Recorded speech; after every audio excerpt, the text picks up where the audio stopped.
So we are live. So, good evening, doctors. It's indeed a great pleasure to welcome you all this evening for an important topic of discussion. And today it's being of eve of two important days. One, obviously, the Father's Day, and yes, it's the Yoga Day. And the topics are quite relevant with regard to the second aspect of it. Like today's topic would be on the management of hypertension comorbidities with the expert's opinion. And we have got three experts with us with a prominent contribution in the field of cardiology and cardiodiabetology as well as in the field of nephrology. Are the first speaker and the moderator for today. It's a great pleasure to introduce Dr. Ravikant Mishra, sir, who's a present founder and president of Jharkhand Diabetic Forum, who's also the past president of Jharkhand Cardiology Society of India. And sir has got a rich experience of more than 30 years in non-invasive cardiodiabetic clinic at Jamshedpur. He's been ex-vice president of Jharkhand CSI API, has been organizing chairman in many Jharkhand CSI API diabetes annual conferences. Sir has got more than 15 publications in national and international journals as well, and has been also an investigator to many multi-center trials, landmark trials like your Ideal Edge, etc. So, and sir's topic would be on diabetic hypertension. And with this, I request sir to introduce the other two speakers of today and take over the sessions. Yes, sir. Thank you very much for this nice introduction. I'm practicing in Jamshedpur almost 38 years now. Let me introduce my co-speakers, Dr. Neeraj Prasad, a very good friend of mine from Ranchi, the MD/DM cardiology from SDI, and he is a very senior interventional cardiologist and at present in Medanta Hospital, Ranchi. In fact, when he came to Ranchi, he joined this hospital only, the same campus only the names kept on changing, and at present the name of the hospital is Medanta Hospital, Ranchi. And he is faculty in EuroPCI, first interventional cardiologist in Jharkhand, and more than 1 lakh intervention diagnosis plus therapeutics. So huge, very huge experience and more than 75,000 PTCA to his credit. So fantastic, rich experience, and he will discuss about hypertension in the field of cardiology. And the next speaker will be Dr. Deepak Kumar. He is nephrologist, MD, DNB nephrology, and he works with me in Kantilal Gandhi Medical Hospital as a chief nephrologist. He again is a very, very nice person and very active person, and he has been part of various academic initiatives as panelist. Instrumental in various academic and patient awareness initiative in the field of nephrology. And he will talk regarding renal hypertension, how to deal with renal hypertension. So with this, these two, my friends will be sharing dais with me today, and I'll be starting now my talk. I'll be talking regarding diabetic hypertension. Where is screen share? Let me share the screen first. Yeah. Yeah. Screen. I think it is visible to everybody. Yes. And I'm audible to everybody. Yes, sir. Yeah. Yes. Screen. Regarding hypertension and diabetes. You see, the hypertension and diabetes, these two are the most common cardiovascular risk factors worldwide. And India being capital of diabetes, and once patient develops diabetes, within 5 to 10 years of time, definitely even if he's not hypertensive, he becomes hypertensive. And once he becomes hypertensive, then the risks, various risks increases many times. The cardiovascular risk, the nephrology, I mean CKD, diabetic CKD failure, these stroke or hemorrhage, all these risks increase. I'm not able to view the screen. That's what I'm worried. So diabetes and hypertension are among the most common diseases and cardiovascular risk factors, respectively worldwide, and their frequency increases with increasing age. So as the age advances, naturally the complication rates starts climbing up very rapidly. Hypertension is twice as common in diabetes mellitus. New onset diabetes mellitus is 2.5 times in hypertension. If somebody has got a hypertension, they have 2.5 times chances of having diabetes as well. 20 to 40% of IGT patients, they have got hypertension. 40 to 50% of type 2 diabetes have hypertension, even if they are normotensive when they are diagnosed in the beginning, but later on, this hypertension climbs up, they become hypertensive. Majority of them, within 5 years of the diagnosis of diabetes, they become hypertensive. And the most unfortunate part is that only 1/4 of the hypertension in diabetes is controlled. This is the very, like diabetes, only 19% of diabetic patients in India, or earlier 19%, now it is almost 27% of Indian diabetic patients are at goal for HbA1c. Same is true for hypertension, that only 1/4 of hypertension in diabetes mellitus is controlled. DM, if somebody has got diabetes, have got hypertension, cardiovascular risk increases by at least threefold, not more than that, then at least threefold chances of increase of various cardiovascular risk factors. And there is a very close relationship between diabetes and hypertension. Because why it is, in diabetes, there is insulin deficiency, or it has both the things. What one hand is got insulin deficiency, on the other hand, it has got insulin resistance, and this leads to leads to smooth muscle cell proliferation, which leads to vasoconstriction, and then there is sympathetic stimulation, obviously, and which leads to increased cardiac output.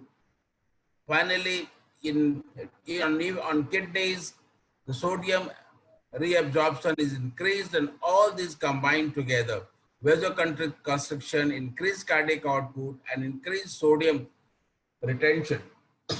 All this leads to range in blood pressure or hypertension.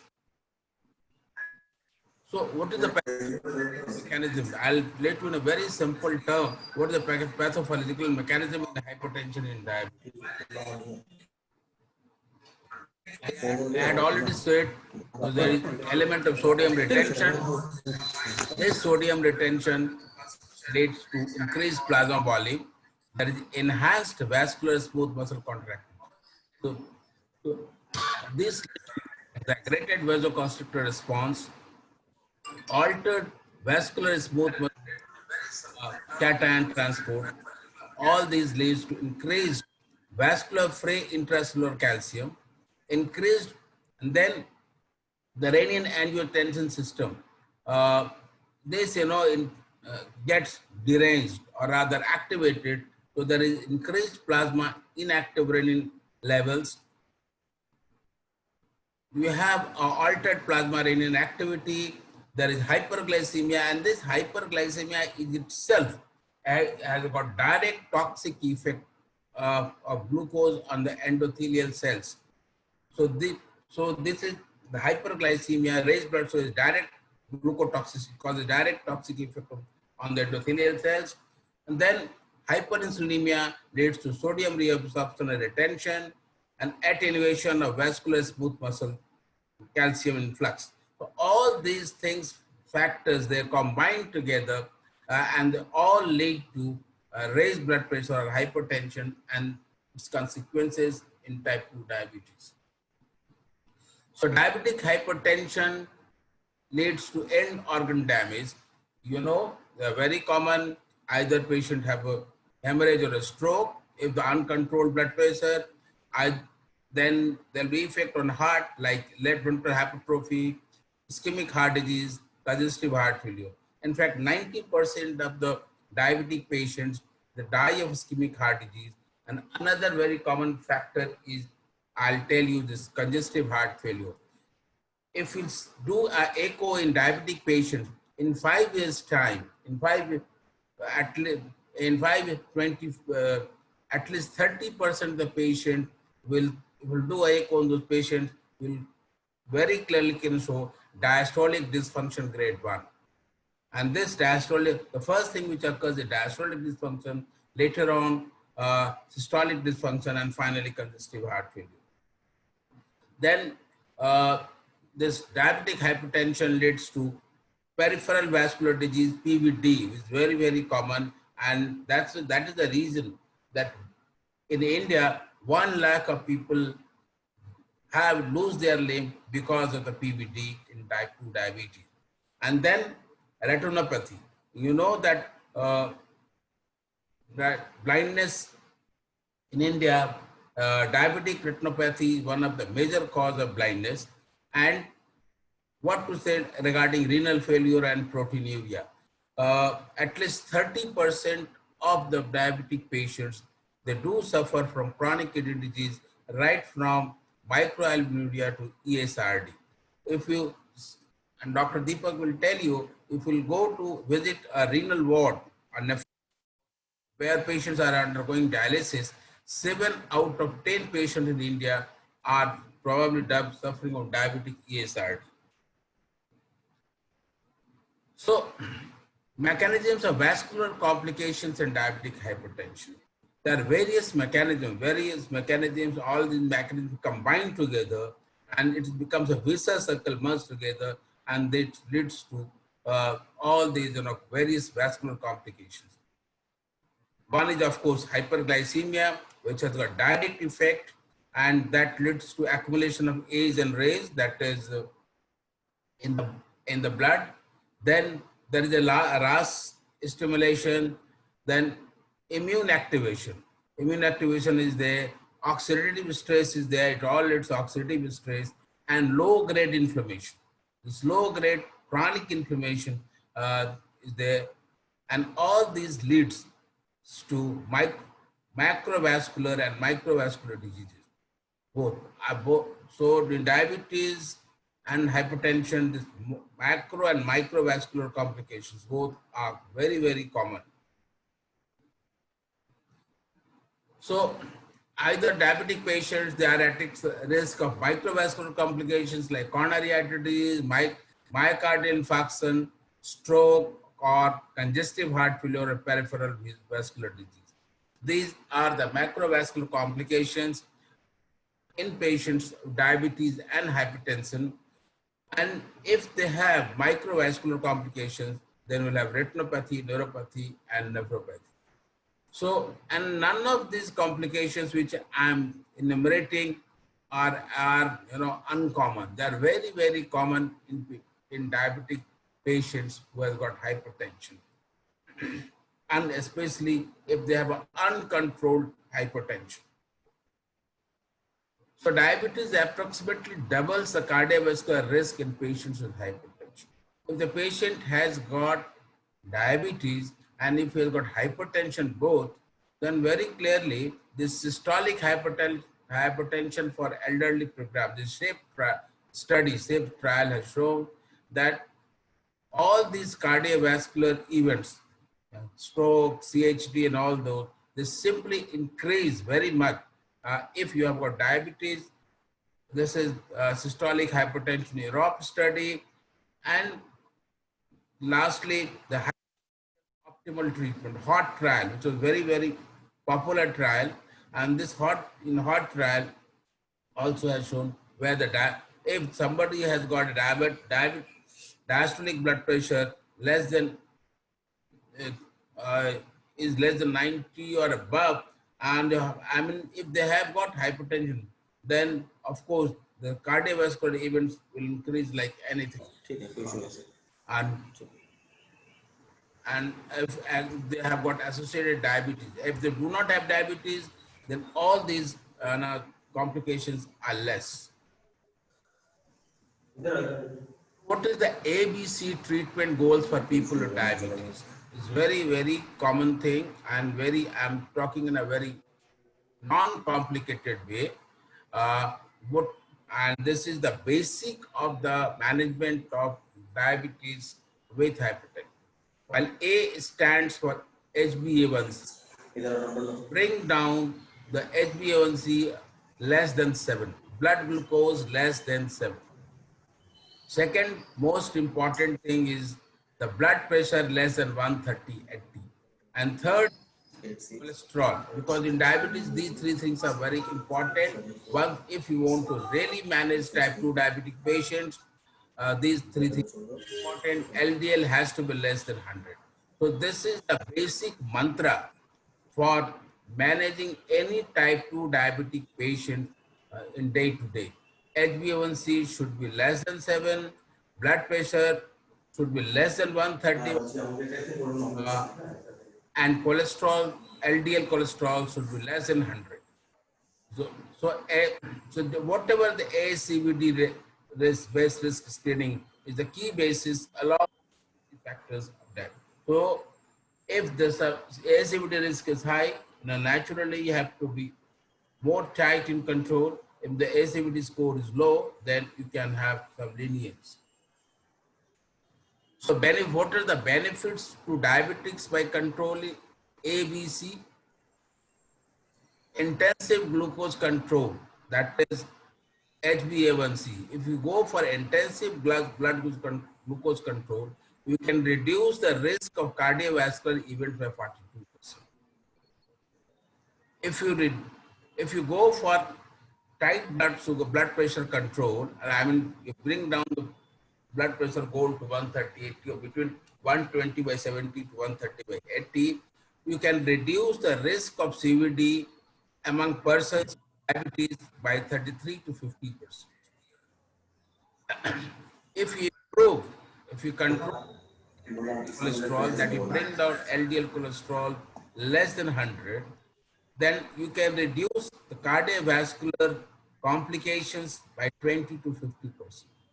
So these basic mantras for any type 2 diabetic patient management: HbA1c, blood pressure, LDL cholesterol.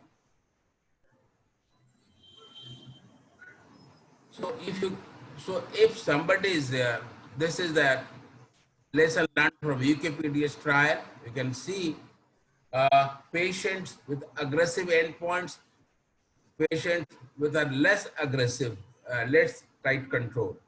So tight control, any diabetic related endpoints, you can see what is the difference. Death related to diabetes, stroke, and microvascular disease. In all these counts, you can see the reduction in the improvement in cardiovascular morbidity and mortality. So that's why this ABC mantra is extremely important and valuable. This is again effect of blood pressure lowering on clinical outcomes. This is again, you can see, this is a lovely, this is the advanced trial. Everybody knows the advanced trial, which was published quite some time back now. And the advanced trial was done for diabetic, and at least you can see everything on the left side, not on the right side. That means that is improvement. Yeah. So more intensive blood pressure lowering improves cardiovascular outcomes irrespective of baseline. Whatever is the baseline of systolic blood pressure. If supposing somebody's blood pressure is 150/80, and if you are able to reduce his blood, this is a baseline blood pressure when you start with the treatment. And if you reduce the blood pressure to 130 by 80 or between 120 by 70 to 130 by 80, then you are going to improve the cardiovascular outcome irrespective of baseline systolic blood pressure, irrespective of ASCVD risk. Whatever is ASCVD risk and what is baseline systolic blood pressure, you are going to improve, be helpful to the patient if you bring down the more intensive blood pressure control. This is 2019 ADA guideline based on ASCVD risk. What should be the goal blood pressure in diabetic patients based on ASCVD risk? 2019 ADA, again very popular. For individuals with higher risk of cardiovascular, where the ASCVD risk is quite high, more than 15%, a blood pressure target less than 130 by 80, but more than 120 by 70. This should be the target goal of blood pressure in those patients. Patients who has got a lower risk for cardiovascular disease, where the ASCVD score is low, in those patients, the target blood pressure can be less than 140 by 90. So in a high risk patient where the ASCVD is high, the control has to be very tight. It has to be less than 130 by 80. In a low risk cardiovascular patients where the ASCVD risk is low, I think everybody is aware of what is the ASCVD risk, how one can calculate it. Then in those patients, the target blood pressure is less than 140 by 90. In pregnant patients, pregnant ladies with diabetes and who are already being under treatment for hypertension, they are already pre-existing hypertension and who are treated with anti-hypertensive therapy. In those patients, the blood pressure targets should be between 120 to 160 and diastolic 80 by 105 millimeter mercury. So this is the ADA 2019 based on ASCVD risk. This in case of diabetes. This should be the BP goal. One must try to achieve that. This is the ACC AHA 2017 guideline recommendation. What should be the goal? Blood pressure in diabetic patients according to ACC and AHA 2017. That is American College of Cardiology, American Heart Association guideline recommendation. Here, in patients with diabetes, in adults with diabetes and hypertension, antihypertensive drugs treatment should be initiated at a blood pressure of 130 by 80 millimeter mercury. If somebody blood pressure becomes more than 130 by 80, immediately treatment should be initiated or higher with a treatment goal of less than 130 by 80 millimeter mercury. So do not delay. That means that there is no time of clinical inertia. One should not delay the treatment for blood pressure if we are suffering from diabetes and hypertension. This is absolutely class 1 recommendation. In adults with diabetes and hypertension, here all first line classes of antihypertensive agents, like we have 4 important: diuretics, AC inhibitors, ARBs, and CCBs. They all are useful and effective. That can be used in those situations. I'll let you only in certain situations, certain agents are more effective, but by and large, in adults with diabetes and hypertension, all first line classes of antihypertensive. Don't hesitate. You can use diuretic, especially long-acting diuretic like chlorthalidone is very useful. You can use AC inhibitor, especially those AC inhibitors which are tissue specific like ramipril. They are more helpful. ARBs and calcium channel blockers, especially the long-acting calcium channel blockers, they are useful and effective. In adults with diabetes and hypertension, such patients diabetic patients who has got albuminuria, even microalbuminuria, then AC inhibitors or ARBs are the drug of choice for reducing the albuminuria load in the patient. You have to convert macroalbuminuria into microalbuminuria and then even less. So, so in adults, diabetes and hypertension, AC inhibitors and ARBs, they should be the first choice for starting antihypertensive medication.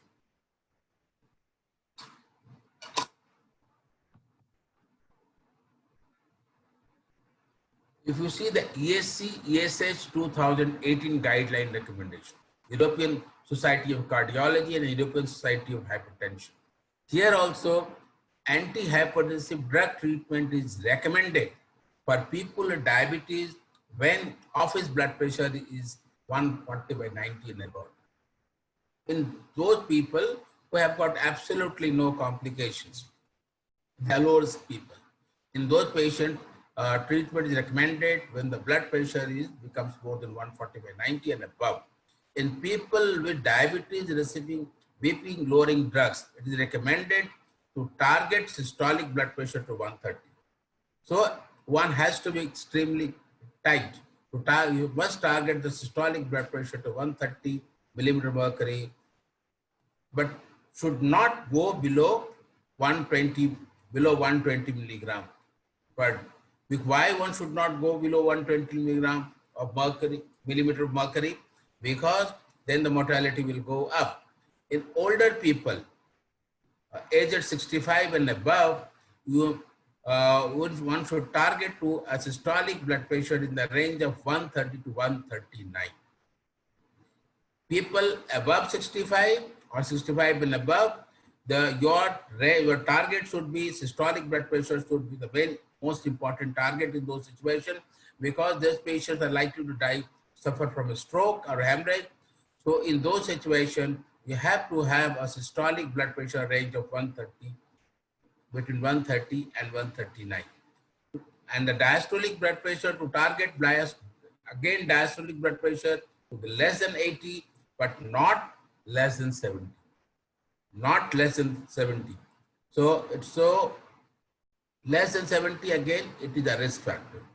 It is recommended to initiate treatment with a combination of RAS blocker with a calcium channel blocker, or again, you can have a combination, because generally one drug monotherapy is not effective. So you need a RAS blocker with a calcium channel blocker or diuretic, either thiazide or thiazide-like diuretic, or long-acting diuretics like chlorothalidone is quite, or even indapamide is quite effective in that situation.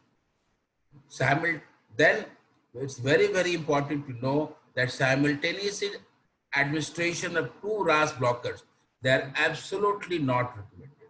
Example like combination of ACE inhibitor and ARB, they're absolutely not indicated. Earlier, people used to prescribe this combination, but later we found that it is deleterious to prescribe this combination in patients. And all these are class 1 recommendation with level A.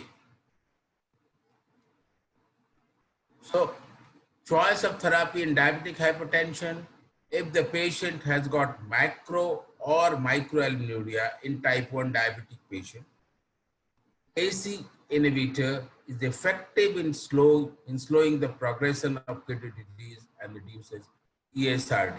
So either AC inhibitor or ARB, where AC inhibitor is not tolerated, they are the drug of choice. There should be the starting treatment if the patient has got albuminuria, either overt albuminuria or microalbuminuria. In type 2 diabetic patients with hypertension, where no albumin is urine, where is absolutely no albumin in urine, normoalbuminuric, in those situations, AC inhibitors and ARBs are effective. They are effective in preventing new onset of microalbuminuria. In type 2 diabetic patients with hypertension and microalbuminuria, again, AC inhibitor and ARBs, they are effective in slowing progression of kidney diseases, reduces progression from micro to macro to microalbuminuria, and prevents renal outcomes, but do not cardiovascular death. They do help in reduction of the chronic kidney disease, but they do not help in so far as the cardiovascular deaths are concerned. With diabetes with macro, again AC and ARB both are effective in slowing progress of kidney diseases.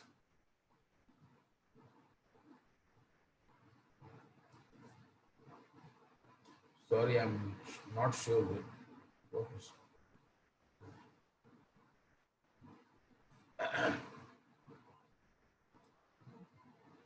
Coming to choice of therapy in diabetes, this is the 2019 ADA guideline, a lovely algorithm in diabetes, hypertension, 2019 ADA. This is absolutely clear. If the initial blood pressure is between 140 by 90 millimeter mercury and 160 by 100 millimeter mercury, then you start with one agent. If the patient has got albuminuria, you start with AC or ARB. If patient does not have any albuminuria, start with either AC, ARB, calcium channel blocker, or diuretic. You can use any of them. If the patient does not have any albuminuria, he has got albuminuria, and has to be, the starting treatment has to be AC and ARB. Assess baby blood pressure control and adverse effects. If the patient treatment is tolerated and target achieved, continue with the same treatment. If target is not achieved, is not meeting target, you have to add on a second complementary drug. It can be anything, a calcium channel blocker or diuretics. So, by and large, generally we require 2 drugs from majority of time from beginning itself.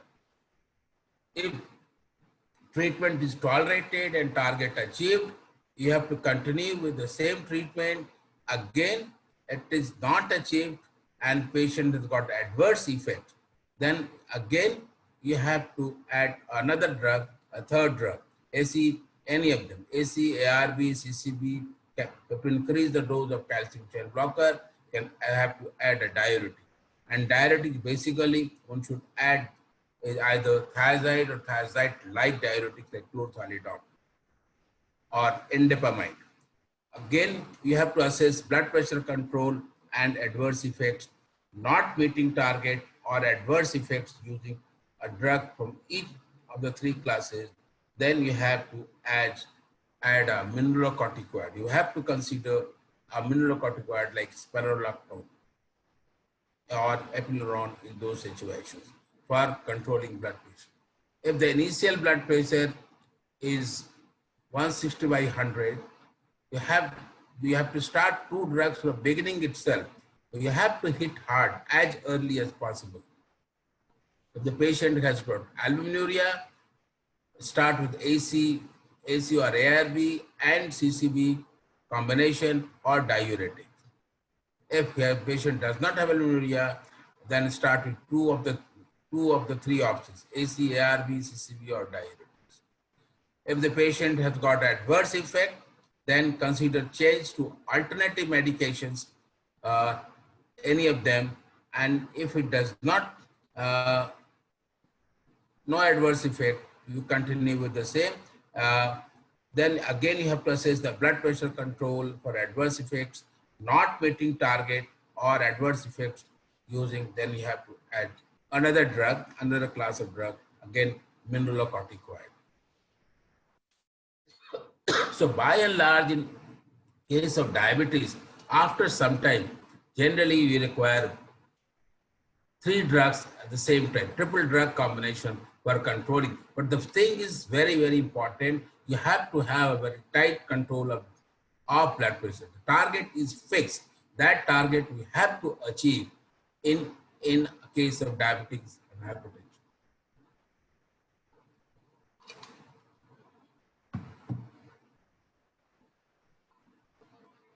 So effect of AC inhibitor or ARBs on renal outcomes, they are generally the starting drug in the case of diabetic kidney disease. What are, if you can see the degree of systolic blood pressure and proteinuria reduction in this situation, they are really effective. They are really effective in not only reducing blood pressures, they are very effective in reducing proteinuria or albuminuria in patients, thereby decreasing the progression of diabetic kidney disease.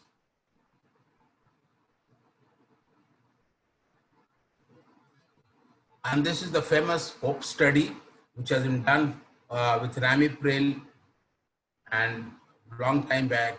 And this study was one of the eye-opening study and this HOPE study showed that reduced cardiovascular events with ramipril in diabetic hypertension. This was remarkably cardiovascular reduction with ramipril in all these diabetic patients.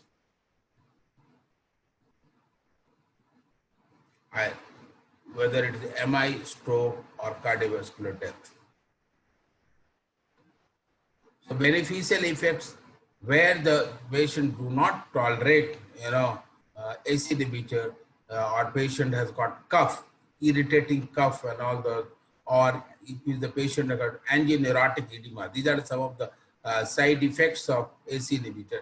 Those patients who do not tolerate it, those patients are put on ARBs.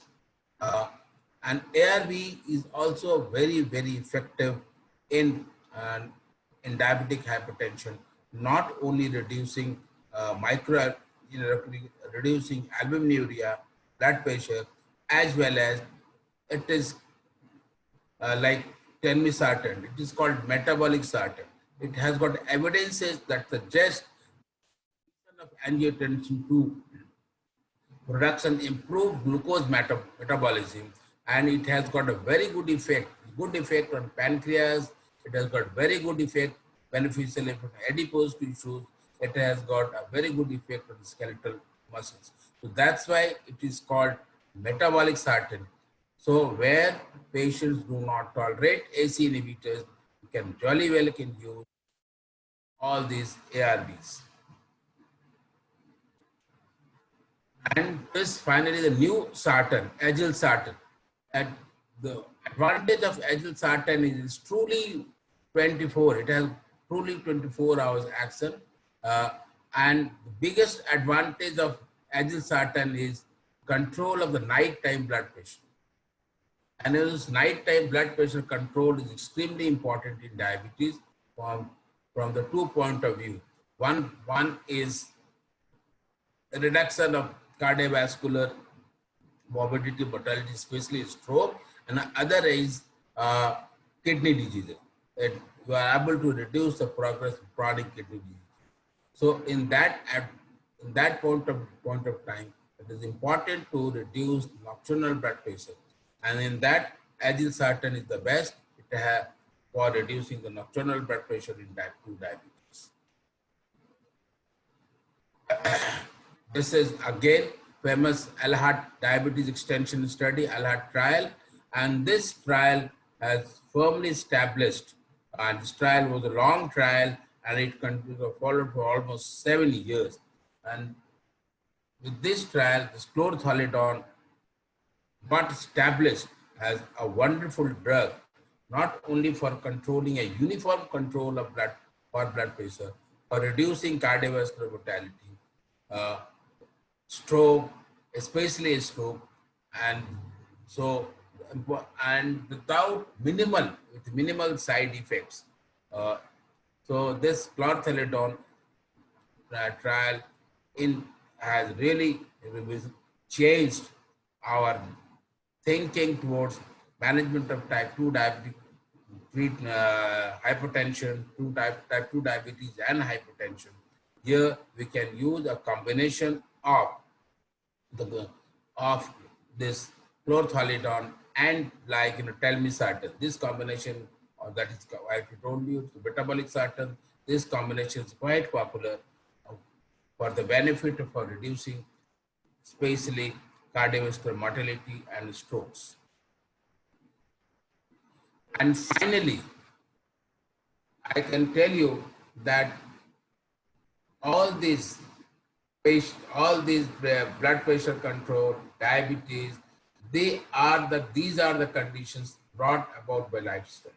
So it's extremely important to have a lifestyle modification and lifestyle changes in the, if you really want to control diabetes and hypertension, because after all they are lifestyle diseases.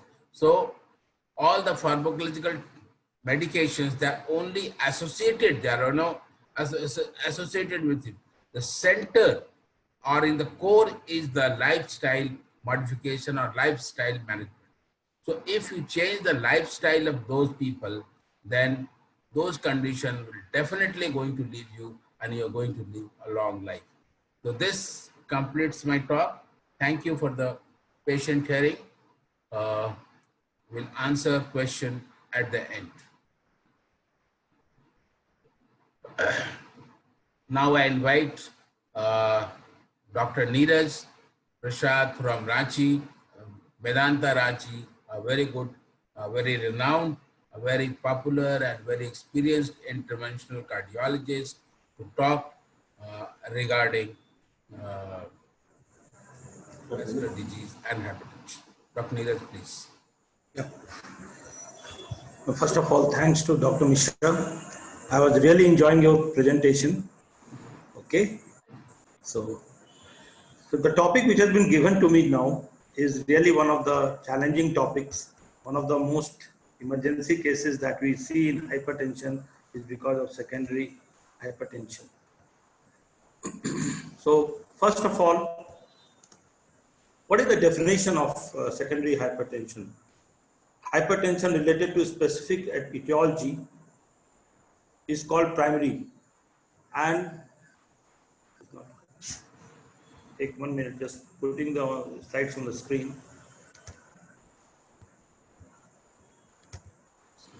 So if the hypertension related to specific etiology, it is called secondary hypertension, and is often a very resistant hypertension. Unless you remove the primary pathology, it doesn't go away.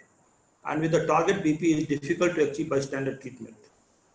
It's reduced by identifying its etiology and treating the condition.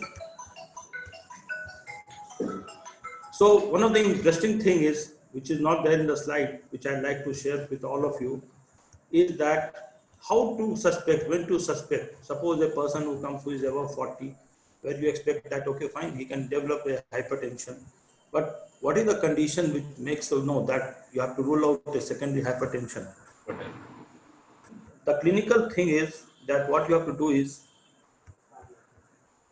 that you take him, make him lie down for 2-3 minutes, let him calm down, and then you take his blood pressure. And then after taking his blood pressure, let him sit back and hang his legs for at least 5 minutes. And then again you take his blood pressure. If it's primary hypertension, the blood pressure systolic will reduce after he keeps his legs hanging, that is against the gravitational force, there's nothing being used. So then what happens is that this is primary.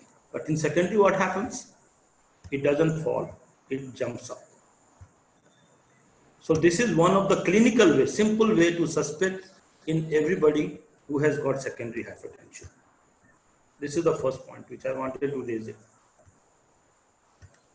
Second thing which I want to say again about hypertension is that anybody who is going to come to you in your clinic or anywhere and you want to get himself checked for hypertension, most important thing is, first thing is to take his blood pressure, and you have to ask only one question, that whether he has taken any drink or anything which has a nicotinic content like coffee, tea, or he has eaten some pan masala, then there will falsely raise BP.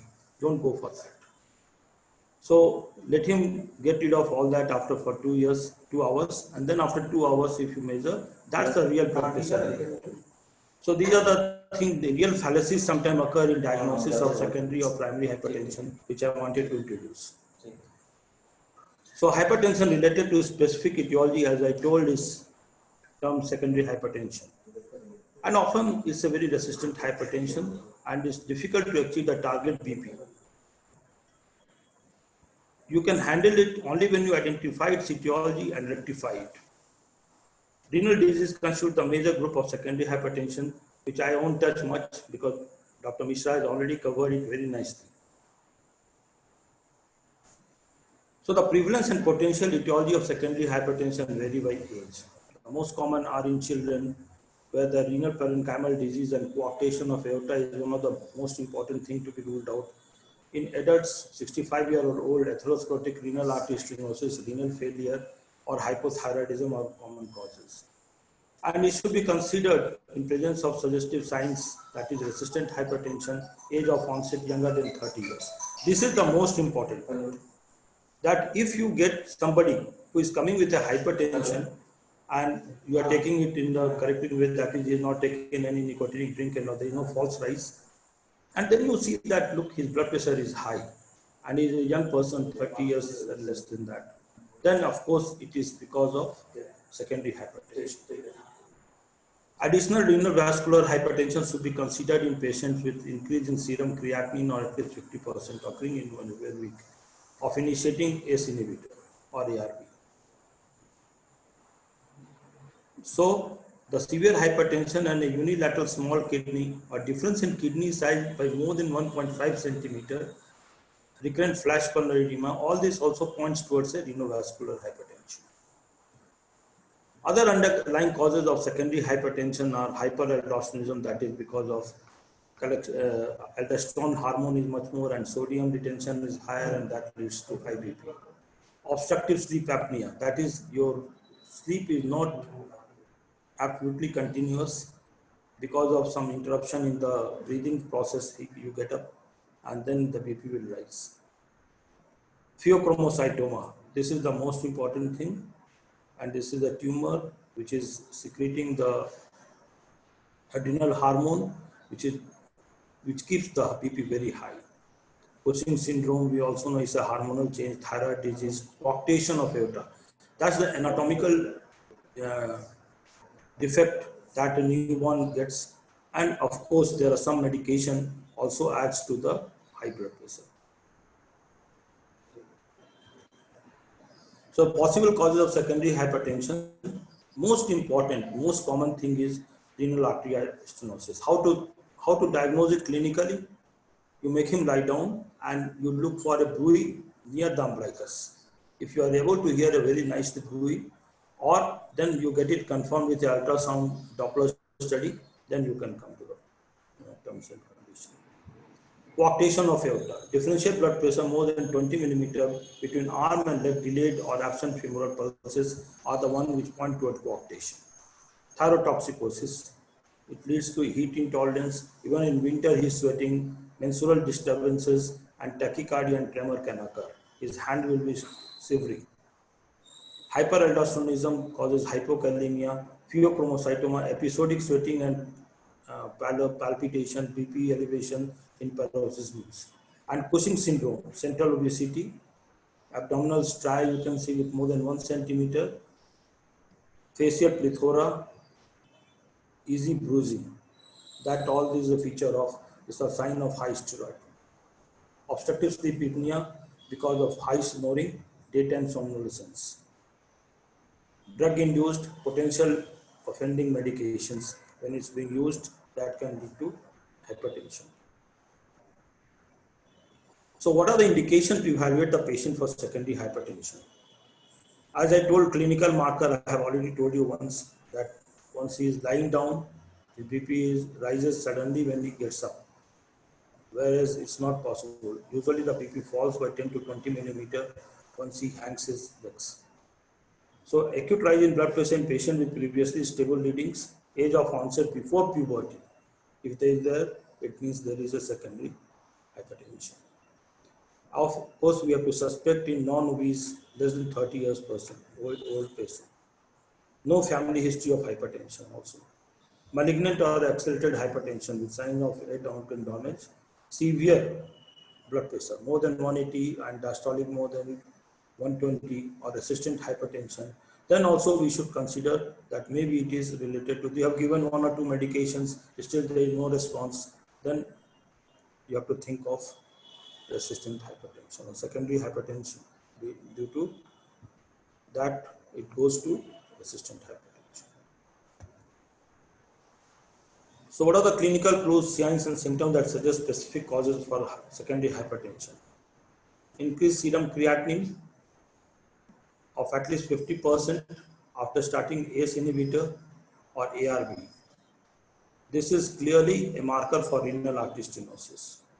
You can confirm with Doppler ultrasound, we confirm with CT angio, and MRI we can do. I know as an interventional cardiologist, I'd like to add one more line here, is that how will you know that suppose you want to do it, what is the treatment? First of all, we go and do an angiography and we see the renal angiography and we see the stenosis. If there is more than 20 millimeter gradient across the lesion, there is a narrowing, and if there is a 20 or more gradient is there, then it's a effective renal artery stenosis that may account for the, but if the gradient is less than 10 millimeter, don't go for that. It means that's not the main causative. That's very important. And then we have to put a stent, and then the patient becomes very fine. I have already treated more than, I think, 500 people and they are doing very well. And proteinuria also is there, renal ultrasonography. And hypokalemia is because of hyperaldosteronism, as we all know. Apneic disorder we give because of obstructive sleep apnea, flushing, headache, labile blood pressure, orthostatic hypotension, palpitation, sweating, syncope due to pheochromocytoma. M2. So that's because of adrenal, there's pheochromocytoma occurs in adrenal medulla, and that leads to secretion of adrenaline and all that gets improved, and then that leads to arm to leg systolic blood pressure difference more than 20 millimeter, delayed or absent femoral pulses, of course, coarctation of aorta, and we can hear the murmur also. Buffalo hump, central.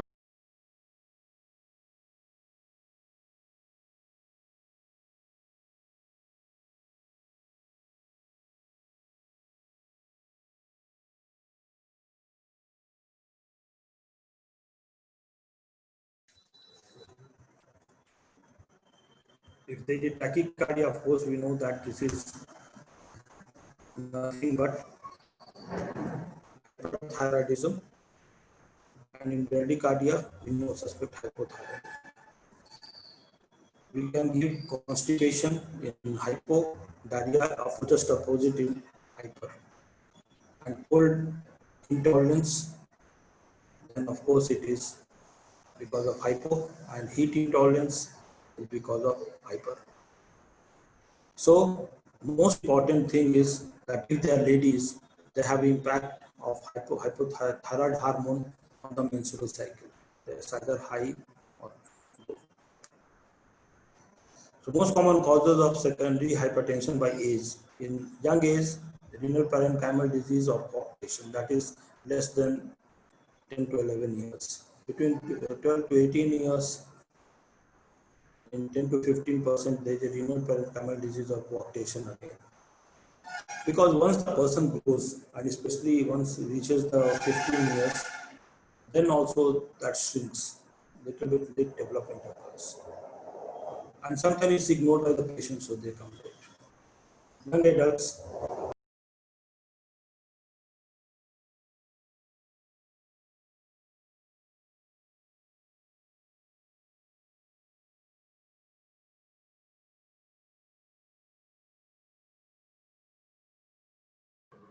Mishra sir, Dr. Neeraj is having some technical issues. So please can you continue with some question and answer until his problem solves? it's already solved anyway. I'll finish fast, don't worry. Sir, we are not able to see your screen. Is it now? Not seen now still? No, sir. Please stop the sharing and then join sir. us. Sir, you can stop the presentation and then you can again share the screen. Okay, as you wish. No problem. Because you have to give some more slides, that's all. Yeah, sir. Please switch on your video. Acha, Please share it again, sir. Please share it again.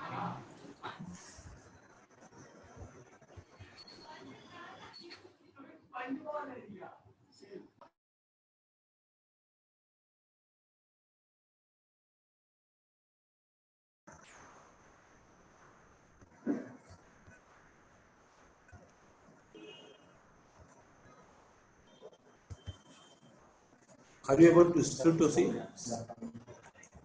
हाँ discuss हो रहा है connect issue ठीक है अभी हाँ ठीक है अभी ऑन कर दिया देखिए तो ऑन है ऑन किया हुआ है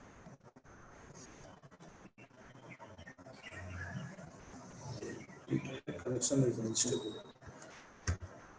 ठीक है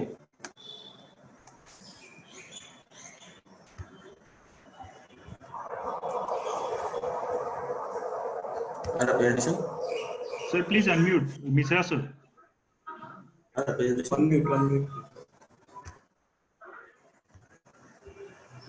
ठीक है Misra sir, please unmute.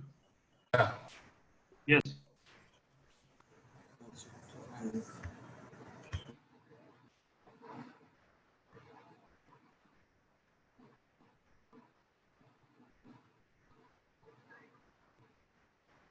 Neeraj, you just green button, share screen in laptop. Low down.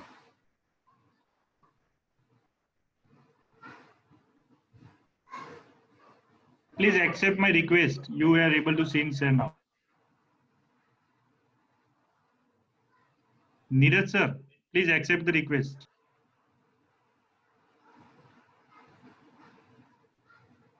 Surajit, guide him.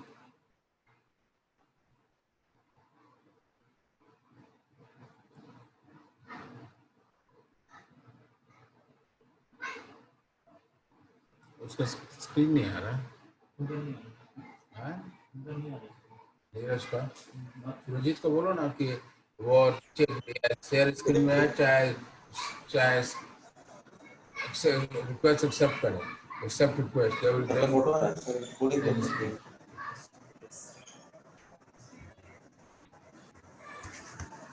Neeraj sir, we are facing an internet connection issue. Your video is not visible.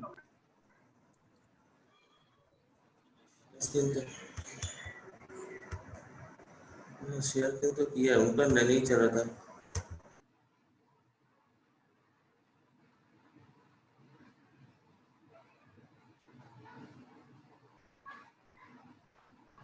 काम कर रहे हैं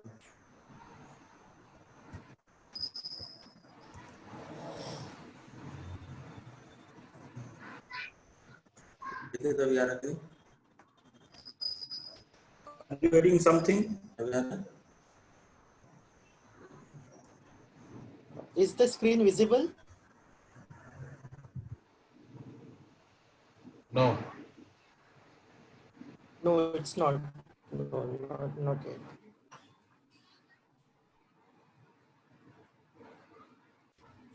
Kaustubh, technical team, is the screen visible to you? No, sir. Not visible. Can we carry on with some question and answer until the problems get solved? Yeah. Sir, he is having some network issues.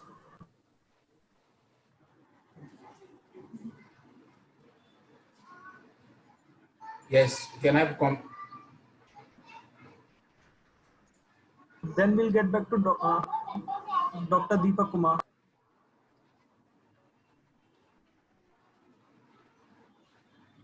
नहीं आ रहा है.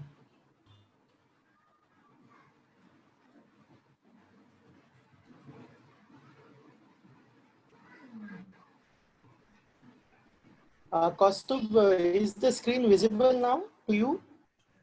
Yes, sir, but it is frozen. It is frozen. Okay, okay.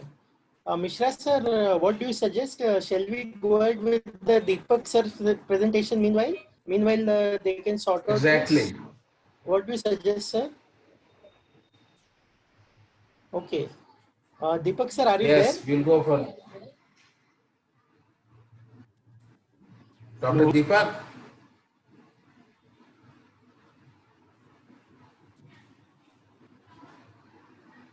Deepak, bolo.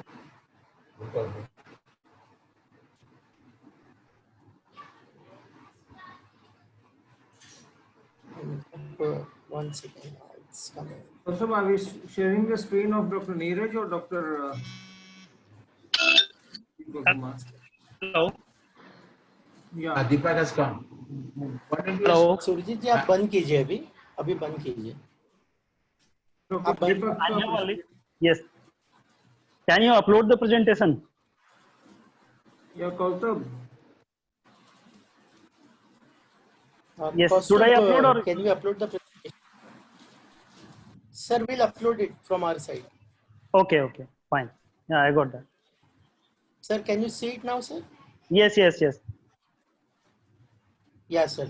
So you can start, sir. yes. Good evening, Mr. Sir, Neeraj sir. Actually, my topic, there is some mistake here. Actually, I was sent slide of renovascular hypertension, and topic is renovascular hypertension only. Just today, I opened the file and I found it's renovascular hypertension, not renal hypertension. So, next, Next. yep, next slide, please. Yes.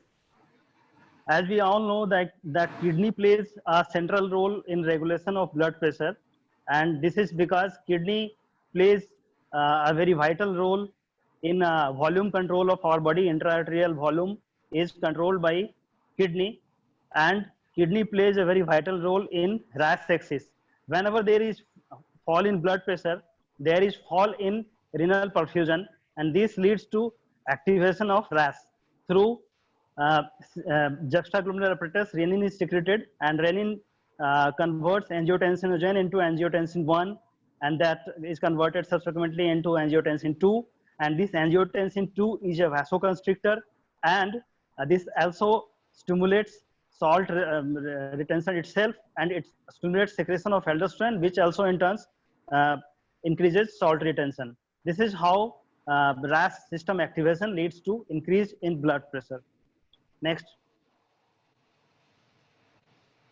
Yes, this flow chart shows only whatever I have said just now, activation of RAS system and downstream events.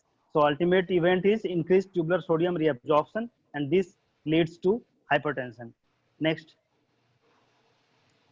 So what is renovascular hypertension? Renovascular hypertension is defined as systemic hypertension resulting from renal arterial compromise, often due to occlusive lesions of the main renal arteries, or simply any hypertension which results from compromise in renal perfusion. That is called renovascular hypertension. Next. Renovascular hypertension is a major cause of secondary hypertension, as already discussed by Neeraj sir. It remains among the most prevalent and important, but the important point is it's potentially reversible cause of secondary hypertension. It accounts for 1 to 5% of all cases of hypertension in general population, and 5.4% of secondary hypertension cases in young adults. And it can also come over and above essential hypertension. A person with pre-existing essential hypertension can develop renovascular hypertension, because hypertension is also a risk factor for atherosclerotic renovascular disease. And this hypertension can ultimately threaten the viability of the post-stenotic kidney and impair sodium excretion in subjects with congestive heart failure particularly. Next. These are the causes of renovascular hypertension. Atherosclerotic renal artery stenosis. This is the most common cause, and it accounts for 90% of patients with renovascular hypertension. FMD, fibromuscular disease. This accounts for 9% cases of renovascular hypertension overall. And among the in the fibromuscular disease group, medial fibroplasia is most common. It accounts for more than 85% of the cases, and the other variants are less common. Then the next one is extrinsic fibrous band. Renal trauma can cause renovascular hypertension through arterial dissection, segmental renal infarction, or page kidney. This is important, particularly in transplanted patients. We commonly face page kidney. What is this? This is perirenal fibrosis. Perirenal hematoma leads to perirenal fibrosis, and this leads to compression of the kidney. So, although renal artery is intact, but renal perfusion gets compromised. This is called page kidney. Then aortic dissection, arterial embolus, aortic endograft occluding the renal artery, and other miscellaneous causes like hypercoagulable state with renal infarction, for example, lupus anticoagulants. Then autoimmune diseases like Takayasu arthritis, polyarthritis nodosa, and malignancy encircling the renal artery like renal RCC, pheochromocytoma. These are the causes. But by far, atherosclerotic renal artery stenosis and FMD are the most common causes. Next. This slide only highlights the previous discussion that 90% of RVH is caused by atherosclerotic renal artery stenosis, followed by fibromuscular dysplasia. That accounts for 9% of the cases. Next. Now the mechanism of renovascular hypertension. The mechanism of renovascular hypertension, there are two variants. One kidney, one clip model. Goldblatt conducted some experiments, one kidney, one clip model, and two kidney, one clip model. So I will go to next slide directly. Next slide, please. Yes, this is unilateral renal artery, unilateral renal artery stenosis, which leads to angiotensin II dependent hypertension. So here we have one kidney which has a stenotic renal artery and the other kidney which has normal renal artery. And there are two opposing forces. In the stenotic kidney, what happens? There is reduced renal perfusion. This leads to increased RAS activation. So there is increased renin, increased angiotensin II, and increased aldosterone. And this leads to angiotensin II dependent hypertension. And what is happening in the other kidney? There is increased renal perfusion because of hypertension and normal renal artery. There is increased renal perfusion. This leads to increased sodium excretion, that is called pressure natriuresis or pressure diuresis, and this leads to suppressed RAS also, because ultimately the arterial volume is decreased. So what is the effect of RAS blockade in such situation? There will be reduced, the previous slide. Yes, there is reduced arterial pressure, enhanced lateralization of diagnostic tests, and GFR in stenotic kidney may fall. If we give RAS blockade, this is what can happen. And what are the diagnostic tests for this? Plasma renin activity is elevated, and there are lateralization features. Renin levels in renal vein is increased, and in captopril enhanced renography, the stenotic kidney will show delayed uptake of MAG3 and decreased uptake and excretion. So these are the diagnostic points for unilateral renal artery stenosis. And this is the pathophysiology of hypertension in unilateral renal artery stenosis. So basically, this is angiotensin II dependent hypertension. Next slide. Now, bilateral renal artery stenosis, this leads to volume dependent hypertension. What happens here? Because of bilateral renal artery stenosis, or if there is stenosis of single solitary kidney, then what happens? There is reduced renal perfusion, and this leads to impaired sodium and water excretion. RAS activation initially happens, but what happens that because of impaired sodium and water excretion, there is volume expansion. This volume expansion leads to suppression of RAS, inhibition of RAS, and this leads to normal or low angiotensin II levels.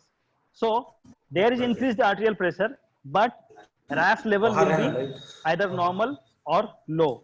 And what will be the effect of RAS blockade in such cases?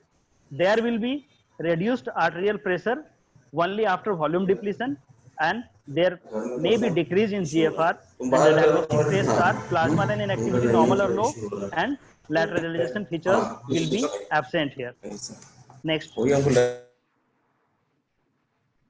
So when we talk about the renovascular hypertension, as we all know that we can't investigate every patient of hypertension thoroughly, and so to detect renovascular hypertension or to secondary hypertension. So there are certain features Neeraj sir has already discussed in detail. So these are the certain qualities of hypertension in renovascular hypertension. Abruptness of the onset. There is abruptness, very rapid onset of hypertension, and if it happens in less than 50 years of age, this is suggestive of FMD, particularly in young women. And if it happens in greater than 50 years of age, it is suggestive of atherosclerotic renal artery stenosis. And refractoriness to pharmacologic therapy. Most of the hypertension, even renovascular hypertension or even secondary hypertension, are resistant hypertension. Then severity of hypertension, usually greater than 120 millimeter of mercury of diastolic blood pressure and greater than 105 millimeter of diastolic blood pressure with evidence of systemic atherosclerosis. In such cases, we should suspect renovascular hypertension. And so-called malignant form of hypertension with grade 3-4 retinopathy and other end organ damage may be present because of severity of hypertension and rapidity of hypertension. Then asymmetry of renal size, as discussed by Neeraj sir. I would like to add certain thing about asymmetry. We all know that left kidney is bigger than right kidney. So if left kidney is 0.5 centimeters smaller than right kidney, or right kidney is greater than 1.5 centimeters smaller than 1.5 centimeters smaller than left kidney, then we should call it asymmetric renal size, and we should probe for renovascular hypertension in patients having high blood pressure. And azotemia induced or worsened by antihypertensive drug, particularly AC inhibitor or ARB, then we should suspect it. Azotemia that cannot be explained otherwise, if there is no evidence of glomerular, tubulointerstitial, obstructive lesions, or there are no other causes of CKD. In such cases, we should suspect renovascular hypertension. What are the other associated findings? Lab evidence of persistent RAS activation, such as chronic hypokalemia because of secondary hyperaldosteronism. All cases of hypertension with hypokalemia, we should consider secondary hypertension. We should work up for secondary hypertension, particularly primary and secondary hyperaldosteronism. This we should make clear. Then findings of abnormal abdominal or flank bruit, particularly it is this systolic diastolic bruit in epigastric region may be found in during physical examination. Otherwise, unexplained symptoms of congestive heart failure or flash pulmonary edema. This is a common presentation of renovascular hypertension. Okay. So these are the clinical features associated with renovascular hypertension. One more presentation is not so common.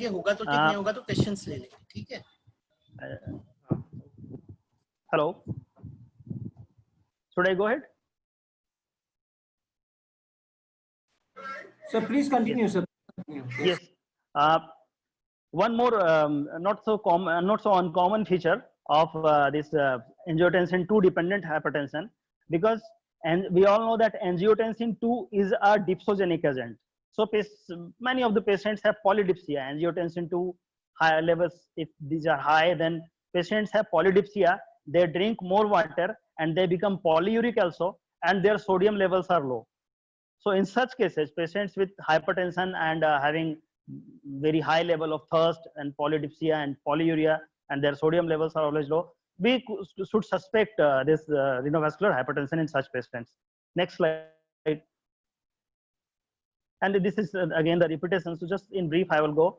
When to suspect for renovascular hypertension, age of onset of hypertension, this is very important, less than 30 years or greater than 55 years, abrupt onset of hypertension, acceleration of previously well-controlled hypertension, refractory hypertension, accelerated hypertensive retinopathy, malignant hypertension, systolic diastolic abdominal bruit, flash pulmonary edema, evidence of generalized atherosclerosis obliterans, asymmetry of kidney size on imaging studies, as I discussed, acute kidney failure on treatment with ACE inhibitor or ARB. These are the things. If present, then we should suspect renovascular hypertension. Next. So what are the diagnostic evaluation of renovascular hypertension? Before discussing it, I would like to say that there is no test which can exclude 100% renovascular hypertension. There is no test with 100% negative predictive value. So renal artery duplex or Doppler ultrasound. This is very widely available and this is least costly study which can be conducted. But there are problems with this study because this is very much operator dependent. There is lot of inter-operator variability, and second, the quality of renal artery duplex also depends on body habitus of the patient. Then comes, but renal artery duplex is very useful in certain situations, like suppose in someone PTRA or PTRS has been done, stenting has been done, or angioplasty has been done. Follow-up studies, for follow-up studies, we can't use MR-angio or CT-angio repeatedly. So renal artery duplex is very important here in follow-up. And being a nephrology, renal transplant artery stenosis. Transplant renal artery stenosis is also a not so uncommon entity. And here, renal artery duplex is a very excellent test because of superficial blood vessels. So these are the certain situations where renal artery duplex ultrasound is important. Captopril renography, this is a functional test. MAG3 is utilized, radioisotope MAG3 is utilized, and uptake of this isotope is delayed, particularly after this giving captopril. The stenotic kidney shows delayed and decreased uptake of MAG3 and delayed excretion. Then MR angiography, this is an excellent test overall. So MR angio has become a major tool to reliably evaluate size, structure, and vascular anatomy. CT angiography can be applied particularly in patients where we are suspecting FMD, because typical string of bead appearance we can get in CT angiography. Then intra-arterial angiography. This conventional angiography remains the gold standard by which renovascular lesions are identified and subjected to quantitative assessment. Next. So these are the ACC/AHA 2017 guideline recommendations regarding investigation of renovascular disease. The prevalence here is quoted is 5 to 34%, and clinical indication we have already discussed it. And in physical examination we have to see abdominal systolic diastolic brew and brew over other arteries in case of renal atherosclerotic disease, like in carotid arteries. And in FMD, we can get in femoral artery and other arteries. Then renal duplex, Doppler ultrasound, MRA, CT, these are the tests, and bilateral selective renal intra-arterial angiography can be confirmatory in unilateral renal artery stenosis. Next. Now regarding management, if clinical features are suggestive of renal artery stenosis, and if patient is undergoing coronary angiography, then this is a good opportunity to look for renal artery also, and very small amount of contrast can be utilized to see renal artery, and it can be diagnosed. But if patient is not undergoing coronary angiography, in that case, non-invasive studies should be given priority. Duplex ultrasonography is the first choice, and in duplex ultrasonography, what do we see? We see peak systolic velocity. If peak systolic velocity in renal artery is more than 250 meter per second, in that case, we should consider it as renal artery stenosis. There are other parameters also. There is a aorta renal artery index. If it is more than 3.5, speed velocity of blood is ratio of velocity of blood is more than 3.5, then this is also a diagnostic of renal artery stenosis. At least more than 60% stenosis is there if this index is more than 3.5 and peak systolic velocity is more than 250 meter per second. And apart from that, there is a in renal duplex we get a resistive index of intrarenal arteries, and if the resistive index and this is more than 0.8, then it's very unlikely that patient will respond with PTRA or PTRS. So interventions are not recommended if this is the case, because intra-arterial this renal artery smaller arterioles involvement is there. So even if we make the patency of stenotic artery good, then also patient will not be benefited. So the next is if these non-invasive tests are positive, then we can go for renal digital subtraction angiography, or if equivocal results are there but high clinical suspicion, then also we can go for renal DSA.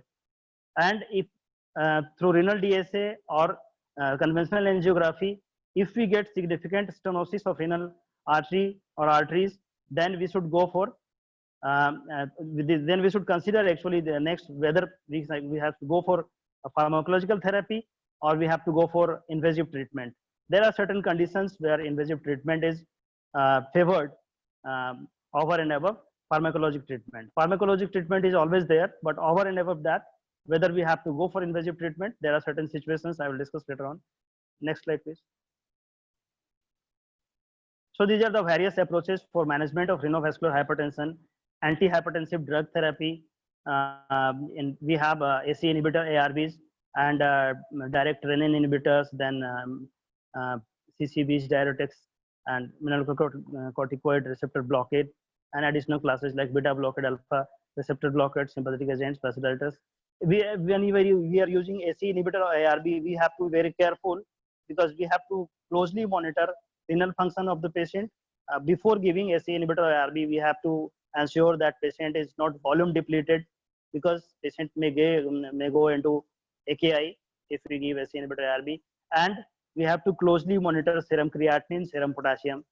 But these are the main agents, because ultimately the pathophysiology of renovascular hypertension is increased RAS activation. So these are very important agents.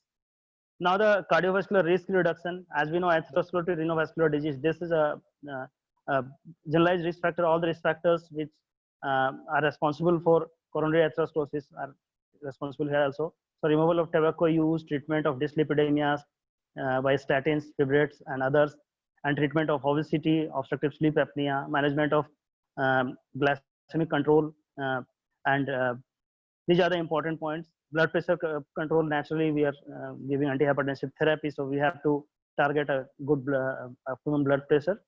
And then regarding invasive treatment, endovascular revascularization, PTRA is primarily useful for fibromuscular dysplasia, but in case of atherosclerotic renovascular disease, PTRA with stenting is done, because only with PTRA there is recurrence, high recurrence and very early recurrence. So in that case, stenting has to be done. And if a patient is a high risk for all these procedures and complex vessels are there, PTRA with stenting can't be done. In that case, renal artery bypass or endarterectomy are the options. And the last option, if there is pressure kidney, particularly non-functioning pressure kidney, then we should consider nephrectomy. If we are unable to control blood pressure with multiple antihypertensive agents, then we should consider nephrectomy. Next slide. So what are the clinical factors favoring medical therapy with revascularization for renovascular disease? Progressive decline in GFR during treatment of hypertension. In that case, we should consider renal revascularization. Failure to achieve adequate blood pressure control despite optimal medical therapy. Then rapid or recurrent decline in GFR associated with reduced systemic blood pressure. Then decline in GFR associated with ACE inhibition or ARB. And last one, recurrent congestive heart failure out of proportion to left ventricular dysfunction. Next slide. Then these are the situations where medical therapy is favored without revascularization for renovascular disease.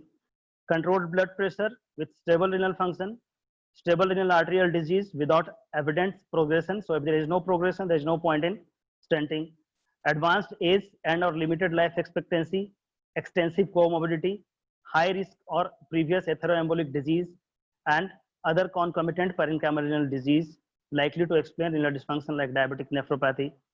So in such cases, stenting will not help in controlling blood pressure over and above medical therapy. In such cases, it is not advised. And there are certain trials, initially there was a lot of enthusiasm about this PTRA and PTRS. But certain trials came and their studies was not favoring this invasive treatment. Among these are Coral trial, Astral, and Star trial. These were the 3 trials in which actually invasive treatment was not found very beneficial. But yes, there are certain situations, as I discussed, where invasive treatment really helps, and we should consider it. Next. So this is ACC/AHA 2017 guideline recommendation for renal hypertension.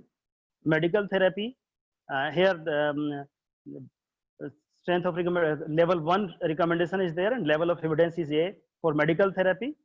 So medical therapy is recommended for adults with atherosclerotic renal artery stenosis. But when it comes to renal artery stenosis, when it comes to this invasive treatment, this is 2B recommendation, and level of evidence is not that good. So here, in adults with renal artery stenosis for whom medical management has failed, refractory hypertension, worsening renal function, and or intractable heart failure, and those with non-atherosclerotic disease including FMD, it may be reasonable to refer the patient for consideration of revascularization. In FMD, there is no confusion. PTRA should be done, particularly in young patients, because they are young and they have a lot of life to live. So naturally, in FMD, PTRA is a primary line of treatment, you can say. But in atherosclerotic renovascular disease, it may not be the only in certain except certain indications. This is not advisable. Next. So highlights the kidneys play a central role in the regulation of arterial blood pressure. Renovascular hypertension is the major cause of secondary hypertension. Atherosclerotic renal artery stenosis is the most common cause of renovascular hypertension, and various diagnostic tests are available for renal hypertension, particularly non-invasive and widely available duplex ultrasound is there. So anywhere if we are suspecting it, we can go for that. Antihypertensive therapy, revascularization, and nephrectomy. Nephrectomy is the last resort. Pressure kidney and a non-functioning kidney, then we may have to consider nephrectomy. This happens sometimes, particularly before transplant. Patients have very refractory hypertension and they are in end-stage renal disease. So I have seen at least 2 cases and where nephrectomy was done and patient's blood pressure got well controlled after that. So thank you.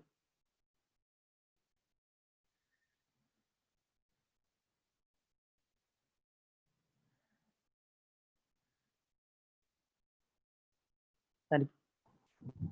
Now it's open for discussion. So please unmute your mic, sir. Mishra, Yeah, now I think Dr. Neeraj is ready with his talks. The problem is over. Can you continue? Can Dr. Neeraj continue with his talk? I think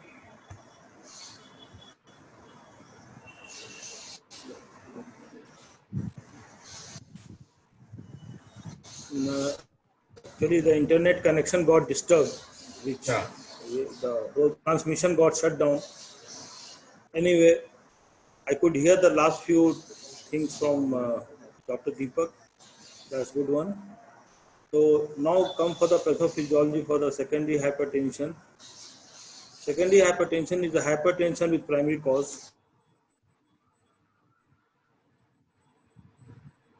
Arteries, heart and endocrine system, as we all know. So how should we evaluate a suspected secondary hypertension? Check accuracy of blood pressure measurement.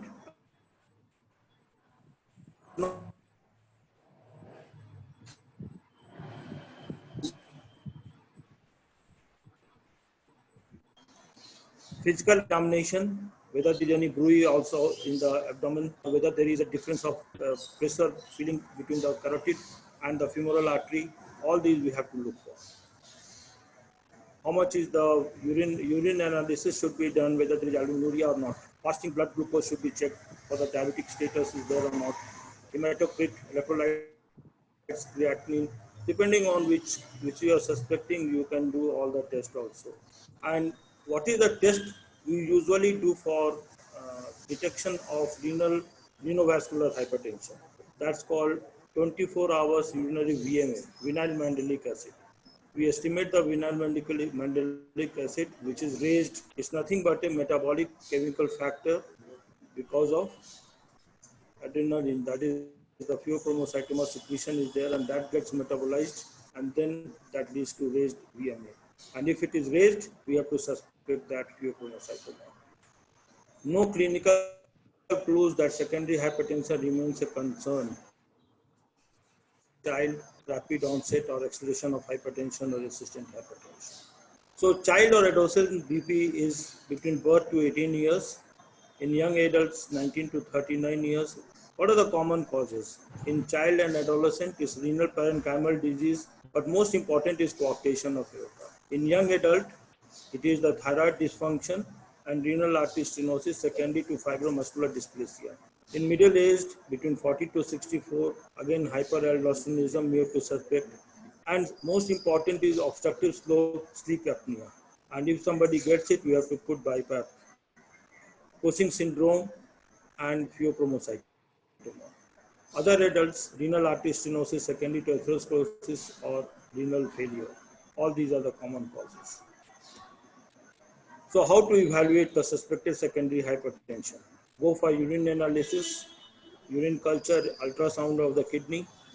Then we can go for MRA with gadolinium contrast media, CT angiography and TSH, and echocardiography of course has to be done. Renin and aldosterone level and TSH level should be assessed. So we have to look for all the causes, and whatever the clinical sign indicates you that look, this is going to be renal artery stenosis, this is going to be pheochromocytoma. Accordingly, you plan your first treatment, diagnostic cultures and whatever it is first, and if it is not there, then we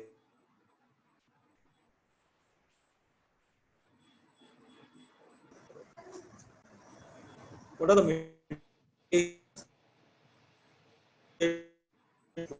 the medications which can lead to hypertension?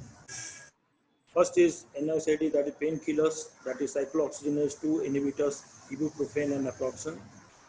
Steroid, this is the commonest cause, prednisolone and dexamethasone. Estrogen contraceptive pills, this is one of the common cause of secondary hypertension in young females who are going to, who after the marriage and then they take the pills and all that, and then oral contraceptive pills, and then they have high BP. Diet pills, phenylephrine and sibutramine, stimulants like amphetamines and cocaine. I've seen brain hemorrhage patients from villages who are addicted to ganja and all that, and they have taken that and there is a brain hemorrhage, and then they have come and there was a very raised BP when they came. Phenylephrine hydrochloride and hydrochloride in decongestants, tyrosine kinase inhibitors like flutamide. But most important is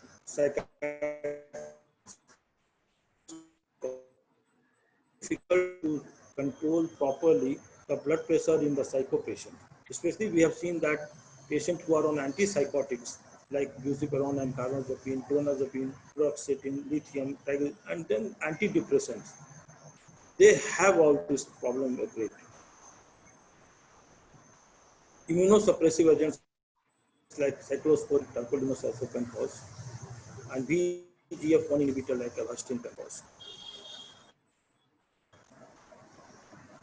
So, how should we do the diagnostic evaluation? Daytime fatigue, sleepiness, snoring is caused by OSA, polyuria, nocturia, cramps and muscle weakness, aldosteronism, multiple vascular risk factors, history of flash pulmonary edema, unexplained renal inefficiency. Of course, that's renal artery stenosis. Nocturia, hematuria, peripheral edema, renal parenchymal disease is the common cause. Especially if we see the edema in below the eyelids, we have to suspect strong.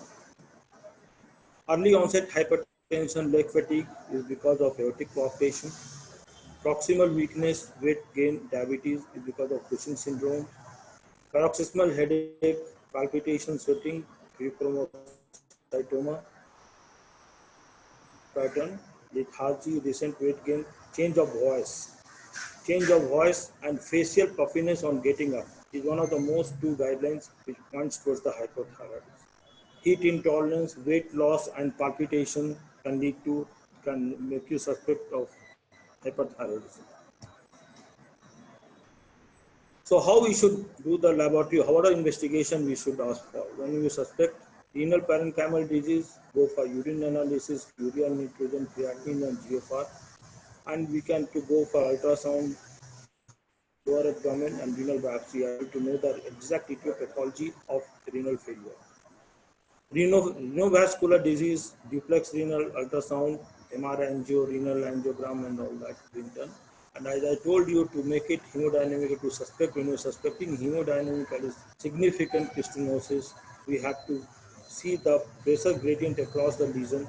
If it's more than 20 millimeter or 20 millimeter, then only we have to, if there's a gradient of 20 millimeter or more across the lesion, then we have to suspect this may be caused by renovascular hypertension when we have to rectify. Primary aldosteronism, serum potassium, and that is electrolyte abnormality we can see. And plasma, aldosterone and renin ratio we have to examine, and then we can find that the aldosterone is higher compared to renin. Usually renin is higher. CT scan of adrenals, sleep apnea, and then we have to do the sleep study. That's the only way to find out the sleep apnea. And polysomnography is the confirmation for that. So the laboratory workup for secondary hypertension, I will continue that.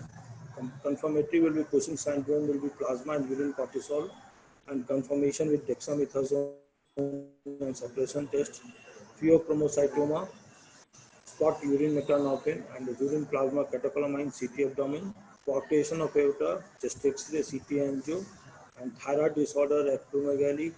You have to look for TSH levels for thyroid and acromegaly growth hormone levels, especially T3, T4, and TSH.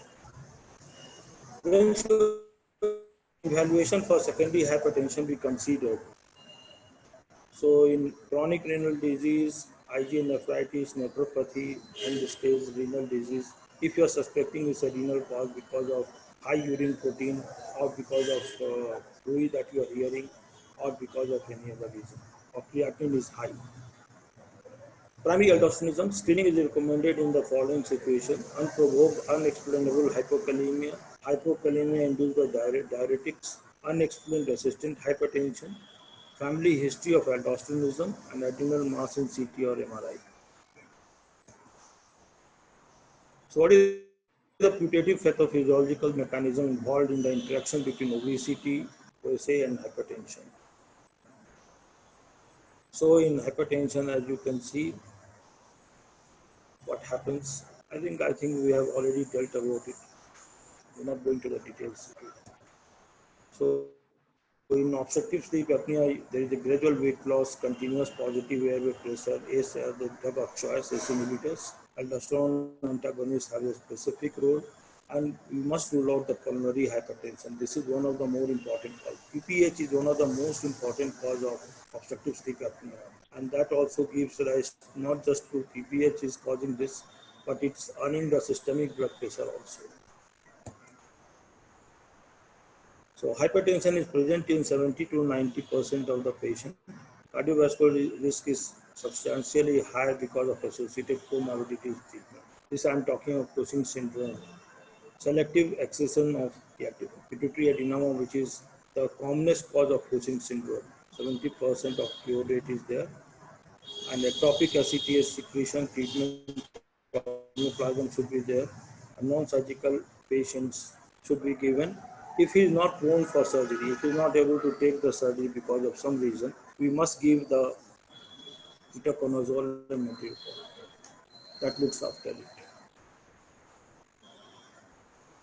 Pheochromocytoma, we have to give both alpha and beta blocker because it's nothing but it sensitizes, rather it increases the adrenaline effect. So it's more important that alpha blockers, mainstay of the treatment, it should be given phenoxylamine, and most useful is prazosin, and beta blockers in the system case, we can add these two drugs into with ACE inhibitor and calcium channel blocker, and we should avoid the diuretics as much as possible. So too much of adrenaline secreted by the adrenal gland. This is the basic pathology of pheochromocytoma. Coarctation of aorta, there is a systolic BP difference between the upper arm and the leg BP more than 20 or at least 20, and significant hypertension or BP in response to exercise. And that leads to, because of high pressure, that leads to hypertensive cardiomyopathy or leads to low pressure, low functioning of the left ventricle. So LV dysfunction is seen. So initiation of lifestyle changes and antihypertension intensive drug treatment is important. So high normal systolic blood pressure, so no renal failure, lifestyle changes, no BP intervention. So basically, if you go through the details of it, what the thing is that whatever may be the cause, it's a mild hypertension or severe hypertension or moderate hypertension, whether it is associated, first step is that whether it is associated with renal failure or not, because if it's with renal failure, it has to be selectively treated for renal failure. Otherwise, what happens is, the first step is to improve the lifestyle, improve the diet. Don't tell them not to take the citrus group of food. Tell them to have a low salt, and they should do the exercises and all whatever is possible depending on the blood pressure and underlying pathology. So lifestyle changes. Then for several months, add BP drugs targeting less than 140/90. And lifestyle changes also is there important. And as you want to know, in all the cases, BP should not exceed more than 140/90. So lifestyle changes for hypertensive, as I told, salt intake, alcohol should be forbidden, vegetable, fruit, low fat, dairy intake, increase vegetable, fruit and low fat dairy intake.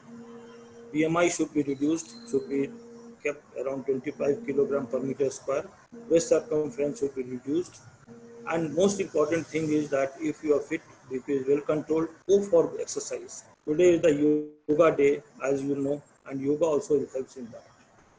More than 30 minutes per day, 5 to 7 days a week, you must go for moderate to dynamic exercises.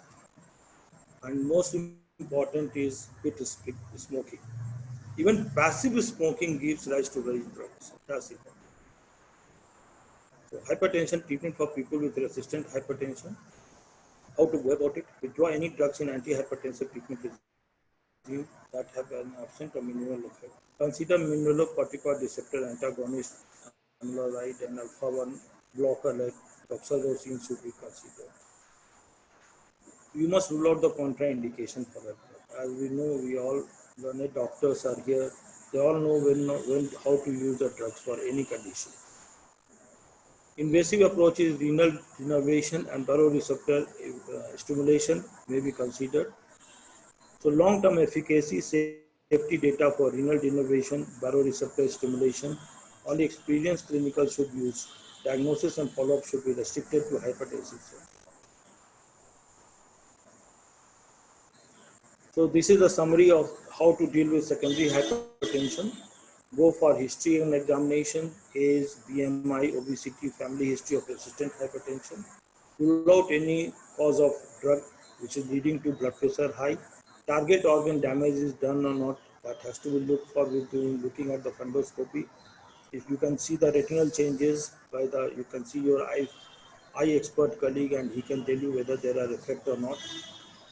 Further evaluation, 24 hours ambulatory BP monitoring, exclude white coat hypertension, pseudo-resistance hypertension, and dipping status and heart rate. Look for a clue to secondary causes, as we have already discussed the clues, like urea, creatinine, CBC, urine test, X-ray, and all hormonal examination, urinary protein, and urine creatinine ratio. So if there is a hypokalemia, hypertension, hyperaldosteronism, go for that treatment. Pheochromocytoma, more than 24 hours, metanephrine, and of course, as I told you, VMA also can be used. Cushing syndrome and obstructive sleep apnea. All that is polysomnography can be done. Because time is less, so I'm little fast. Highlights. Secondary hypertension requires a high index of suspicion to recognize the subgroup of hypertension. Clinical symptoms and a detailed bedside examination always provide clues to the diagnosis. When to suspect bedside, I have already discussed in the initial part. Appropriate stepwise investigation should be performed while evaluating such patients. Screening for secondary hypertension should not be considered in all patients as it is time-consuming, labor-intensive, and costly. In patients with a potentially reversible cause of hypertension, early detection and treatment are important to minimize, prevent, otherwise it leads to irreversible damage to target organ. If there is renal artery stenosis and is left untreated, in long term, when there is a total stenosis and slowly even the other arteries also block, both the renal arteries are blocked, then leads to renal failure permanent. Thank you for your attention and given this opportunity. Thank you. Thank you very much, Dr. Neeraj, for this nice presentation. And now there's time for a few questions. Can you take questions? Yes, sir. Yes, sir. Yes. Okay, one or two, no problem. Yeah. Okay. So we'll take a few questions. One of the question is, at what level of serum creatinine we can put patient for MR angiography? I think Dr. Deepak, you should answer this question. Yes, actually, MR angiography is the investigation of choice for patients where atherosclerotic renovascular disease we are suspecting. If we are not going for direct conventional angiography, then I think MR angiography is the best thing to be done.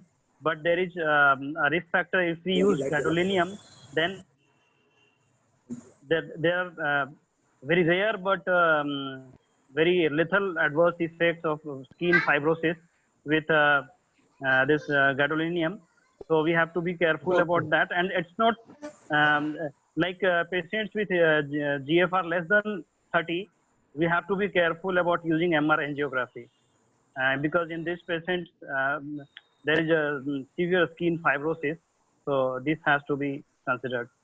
And better to go for non-invasive test and without test using no contrast like duplex ultrasonography can be a good screening test in such patients. So I think, Dr. Agarwal, it is clear to you that eGFR less than 30, one has to be extremely careful for doing this test. And it is very easy to calculate eGFR by serum creatinine and weight and all those things, that now GFR calculator is available everywhere and you can do that easily. Next question is, why AC and ARB, AC inhibitors and ARB are not used in combination? You see, when long time back, there was a huge thinking about complete blockage, complete RAS blockage. That is combining AC and ARB together. But when AC inhibitors and ARB were combined together, it proved to be deleterious. There are very high mortality. So then they were thinking that then it was decided that AC and ARB combination must not be used together in any patient. Question: that patient having diabetes, hypertension, CKD, and hypothyroidism, what is the treatment of choice? Diabetes, I told you, if the patient has got no microalbuminuria and he has no complications, you can use any. You can use AC inhibitor, you can use ARB, you can use calcium channel blocker, you can diuretics. But then if the patient has got overt albuminuria, then obviously AC inhibitor or ARB, they are the drug of choice. Easily. But again, depending upon the serum creatinine level, at which stage chronic kidney disease there, stage 1, stage 2, stage 3, stage 4, and stage 5. And though it is not contraindicated to use AC inhibitor or ARBs, you can use right up to 30 EGFR without any problem. But only thing is that one has, and it is beneficial also, it is protective also. But only thing is that you have to be very careful and you have to monitor serum creatinine very, very closely. If there is doubling of serum creatinine, then you should avoid, you must stop AC inhibitor or ARB, and you can put the patient on calcium channel blocker or diuretics. Then there is a question that what is the safest antihypertensive in COVID-19 with respiratory involvement? You see, when the COVID-19 came, there was a controversy because COVID, this virus has expression through AC inhibitor. So, and it facilitates entry into cells. But later on, it was decided that if the patient is already on AC inhibitor or ARB, then please do not stop it. You continue with it. But please never start in AC or ARB in a new patient in the COVID era. There one can control blood pressure by calcium channel. One should go for the calcium channel blockers, especially long-acting calcium channel blockers. But if the patient is already taking AC or ARB, you can jolly well, you can continue with it. Do not stop it. So this is the guideline. Then there was a question. What is the guidelines for hypertension, heart failure management in 2020? I think I request Dr. Neeraj, cardiologist, very important, very experienced cardiologist. He should answer what are the guidelines in 2020 so far as the hypertensive heart failure is concerned. The guidelines had lot of conflict also. Yeah. You know that there are two major groups. One is European Society, another is American Society. Correct. So initially, American Society, European Society, everybody was telling, look, we should treat the blood pressure only when it is less than 140/90. But still the pathologies that we have discussed already, renal and brain used to be coming, especially in the European group. So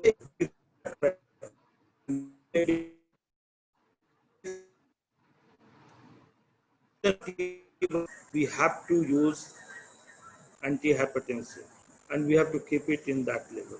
And if there is an organ involved,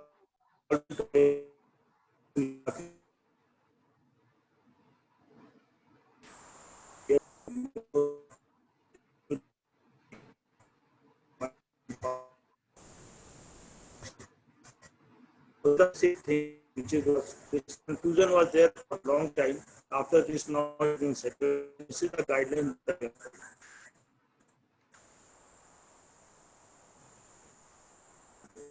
Okay, I think there is some problem in the internet connection with Dr. Neeraj.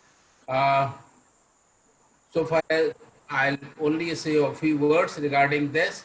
So far, the hypertensive heart failure is concerned. Again, combination AC inhibitor, beta blocker, and the diuretics, and to some extent where the AC and ARB cannot be tolerated, we can use a combination of hydrolysine and disorbate mononitrate. This combination there, and of course, role of mineralocorticoid, that is aldosterone or epinol, is always there in that situation for controlling heart failure. And I'm getting messages from organizers that probably we have gone too far, so it's time to close or wind up the session. So I thank you very much. I thank you all the audiences who joined with us regarding some treatment of hypertension in some special situations like diabetes, this renovascular hypertension, renal hypertension, and all those. And Dr.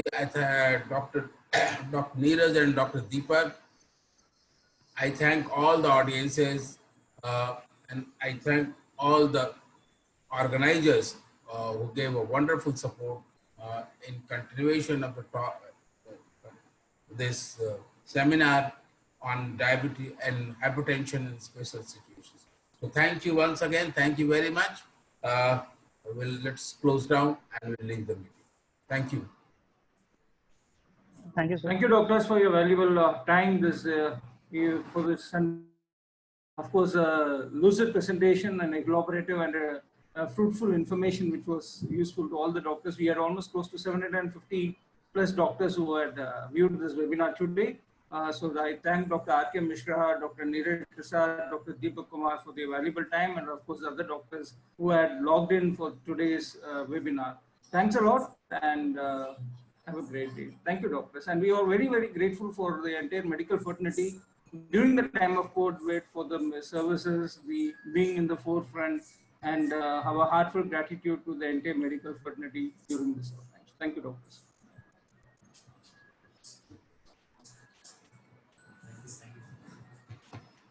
Thank you, sir. Thank you.